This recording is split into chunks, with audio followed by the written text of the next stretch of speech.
7 Sovereign ay 11:05. Ayan. So, tayo ay kumakain pala.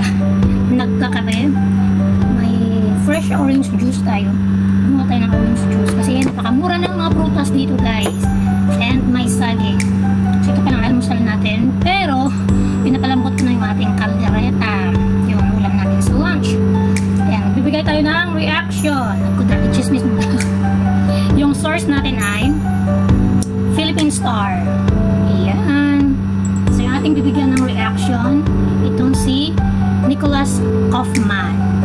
So, pinapatakte ito ng mga Pinoy supporters daw.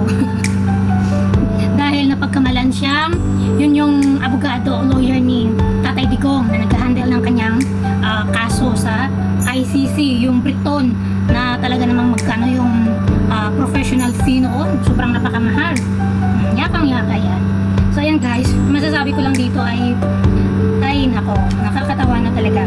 Pero, may napanood ako sa programa ni Sir Christian Isguera, yung isa sa mga na-interview niya doon, ay yung mga ganyan daw, minsan, mga gawa-gawa lang.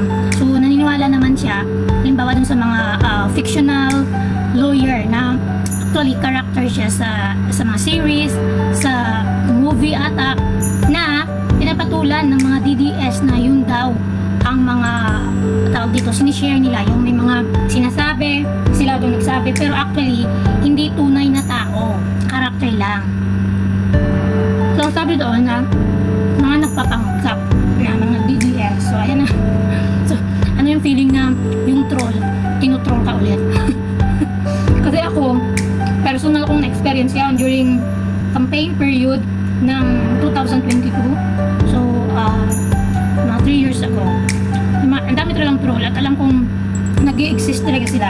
Kasi yung mga comment mo, pag halimbawang ayaw nila doon, ang dami-daming magsasalpukan at talagang pupuntahin.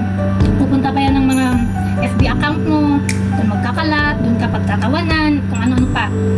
Kasi minsan, ano na oras dito gabi na, kahit hating gabi, aba nakikipagsagutan pa yan, pa yung mga yan sa'yo. So, ibig sabihin talagang puspusan talaga yun. Yung mga pinagagawa nila noon. So, ngayon, nakita ko ito, nakakatawa. So, hindi natin malaman-laman kung DDS nga yan, o yung mga nagpapanggap, dahil kahit dun sa mga social media account ng mga judges ng ICC, ay inulan, binaha din ng mga, ngayon talaga troll yun. Kasi, alam mo yun, malalaman mo talaga pag magbasa ka, the way sila mga words nila, yung mga salitaan nila. So, alam mo talaga, dahil mga walang, puro lang picture, nakalock profile. So, nakakatawa na yung kahibangan naman, sobra-sobra na.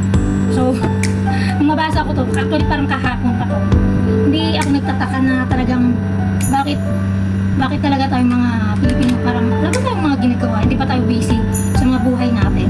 At yung mga politiko na yan, wala naman silang pakialam actually sa atin eh. O kagaya niyan, masangkot ka dyan mamaya sa mga gulo.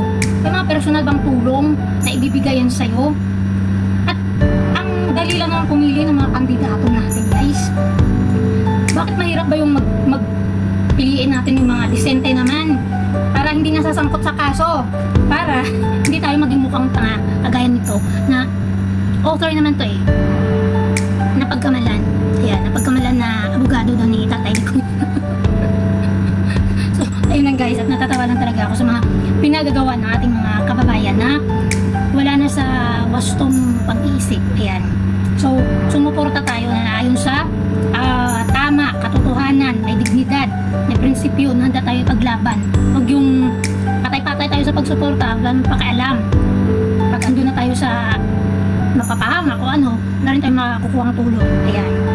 Kain na lang tayo ng ensaymada. Makakatawa yun talaga. Ang pinagagawa ng mga supporters ni Tatay Diggs. Ayan. Sarap guys, oh.